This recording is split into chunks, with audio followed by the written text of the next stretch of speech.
Seoul's Central Medical Institute buzzed with late-night activity.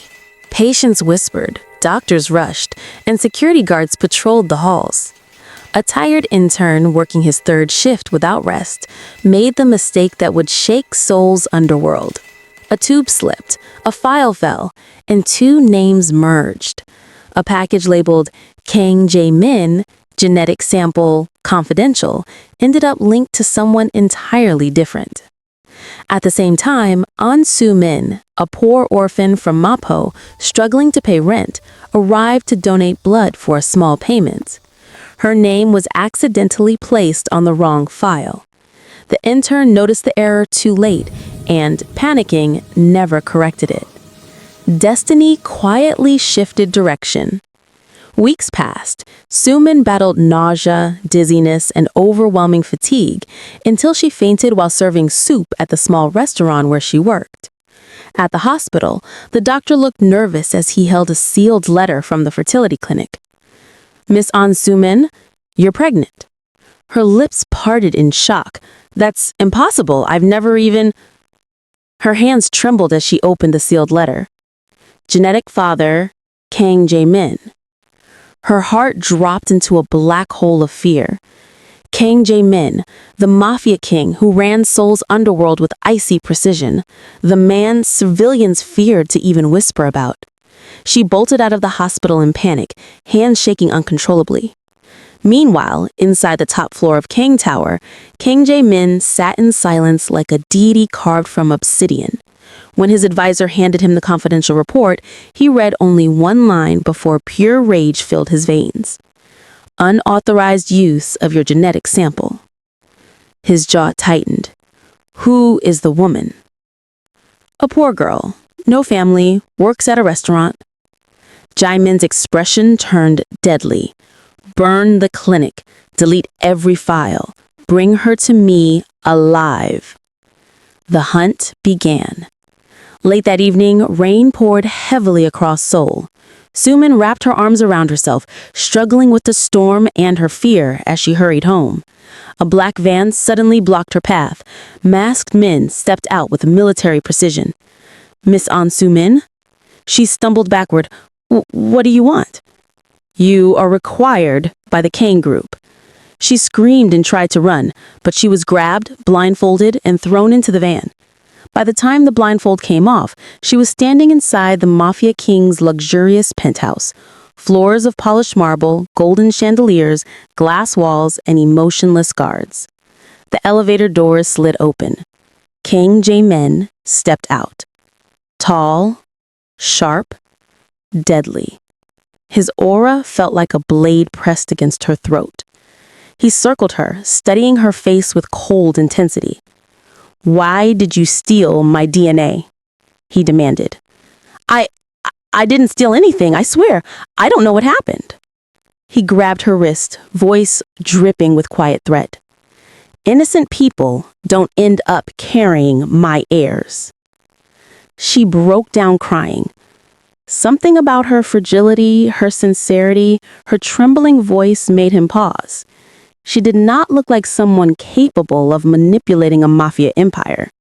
For the first time, a seed of doubt cracked his emotional armor. After private investigations and confessions from the clinic, Jae-min returned to her with a decision that chilled the air. "You are telling the truth." She exhaled with relief. "Thank you. But your twins are now targets." He cut in sharply.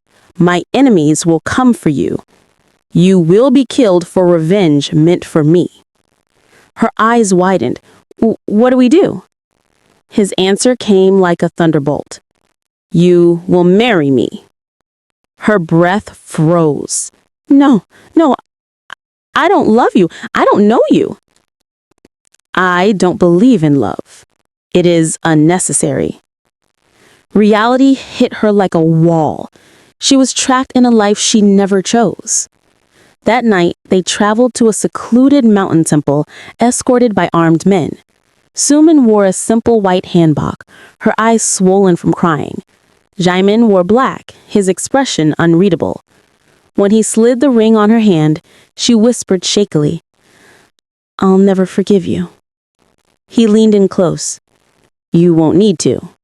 You only need to survive. After the ceremony, he turned away, walking into darkness as her heart broke. Life inside the Kang mansion was suffocating. Guards stood outside every door. Cameras watched her every move. Mafia doctors checked on her daily. You can't decide everything for me, she shouted one evening. I can, when your life affects the entire Kang empire. You're not a husband, you're a tyrant.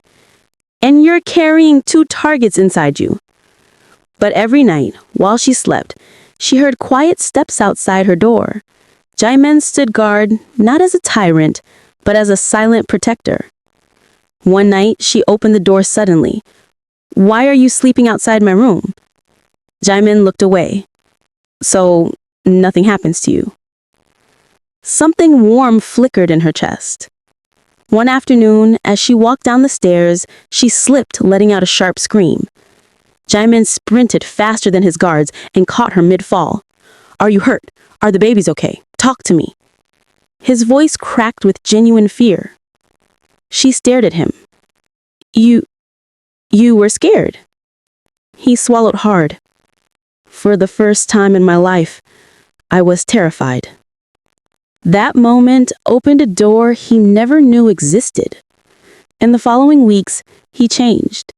He sat beside her during meals.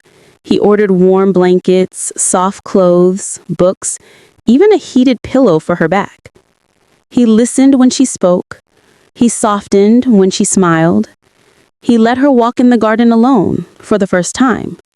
He brought her strawberries because she craved them. He even let her choose a name for their unborn daughter. One night, while watching her quietly, he finally confessed, when I was young, I slept under tables while men negotiated over how many bodies my father had left behind. I learned early, love doesn't survive in such places.